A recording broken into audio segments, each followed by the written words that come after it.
দেখেন আমেরের জীবনে অনেক বড় স্বপ্ন ছিল, সে হজ করতে যাবে, সে কাবাগর তাওয়াফ করবে, এটা তার স্বপ্ন ছিল। এবং গত পরশুদিনই তার হজের ফ্লাইট ছিল। সে যখন এয়ারপোর্টে আসলো, পাসপোর্টে নিরাপত্তাজনিত কিছু সমস্যার কারণে তাকে একটু দাঁড় করিয়ে রাখা হলো। সমস্যার সমাধান যখন হলো, তাকে যখন ছেড়ে দেওয়া হলো, তখন আসলে অনেক দেরি হয়ে গেছে। কারণ আমেরের সাথে অন্যান্য যে হজ যাত্রী তারা এতক্ষণে বিমানে উঠে গেছে এবং বিমানের দরজা ভিতর থেকে বন্ধ করে দেওয়া হয়েছে। তখন সেই এয়ারপোর্টের অফিসাররা সেই পাইলটের সাথে কথা বললো, পাইলটের সাথে যোগাযোগ করলো, পাইলটকে বলল যে দেখেন একজন হজ যাত্রী নিরাপত্তাজনিত কিছু সমস্যার কারণে বিমানে উঠতে একটু দেরি হয়ে গেছে, তাকে একটু বিমানে উঠিয়ে নেন, সে বিমানে উঠতে পারে নাই।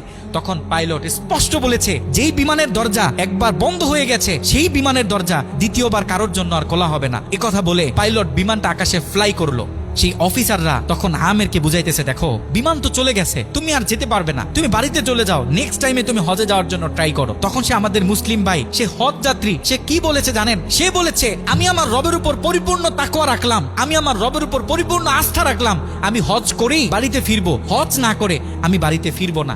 কথা বলে সে এয়ারপোর্টে দাঁড়িয়ে রইল। ঠিক কতক্ষণ পর সেই বিমান থেকে এয়ারপোর্টে মেসেজ করা হলো যে বিমানের ভিতরে যান্ত্রিক সমস্যা দেখা গিয়েছে, খুব ইমার্জেন্সি বিমানটা সেই এয়ারপোর্টে ল্যান্ড করতে হবে। বিমানটা যখন এয়ারপোর্টে ল্যান্ড করা হলো, যান্ত্রিক যে ত্রুটি, এই ত্রুটিগুলো যখন সমস্যা সমাধান করা হচ্ছে, তখন সেই অফিসাররা সেই পাইলটের সাথে কথা বলেছে যে দেখেন কোনোভাবে এই যাত্রীটা একটু নেওয়া যায় কিনা, সে তো হজ করার উদ্দেশ্যে বাড়ি থেকে বের হয়েছে, সে তো বাড়িতে যেতে চাচ্ছে না, হজ না করে তাকে একটু নিয়ে নেন।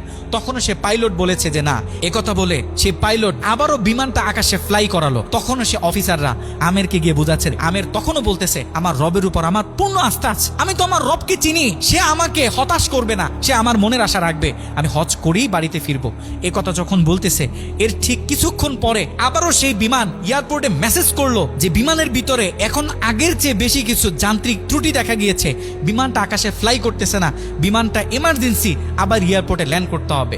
বিমানটা যখন এয়ারপোর্টে ল্যান্ড করলো, তখন সে পাইলট নিজে বিমান থেকে নেমে সে অফিসারদেরকে বলতেছে সে হজ যাত্রী কই, যাকে ছাড়া আমরা মক্কার উদ্দেশ্যে রওনা দিলাম, তাকে আমার হাতে তুলে দেন। আমি যতটুকু বুঝতেছি তাকে ছাড়া এই বিমান যতবারই আমরা আকাশে ফ্লাই করব, মক্কার উদ্দেশ্যে রওনা হব, আমার মনে হয় না যে এই বিমান স্বাভাবিকভাবে মক্কাতে গিয়ে পৌঁছাবে। তখন সে পাইলট সে আমেরের হাত ধরে নিজে নিয়ে সে বিমানের ভিতরে বসিয়ে দিল।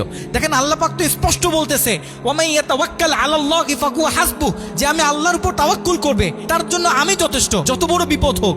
যখন আপনি আল্লাহর উপর তাওয়াক্কুল করবেন, তখন আল্লাহ পাকের পক্ষ থেকে আপনার উপর যে বারাকা, যে ব্লেসিং গুলো আছে, এগুলো তখন আল্লাহ পাক বাড়িয়ে দিবে।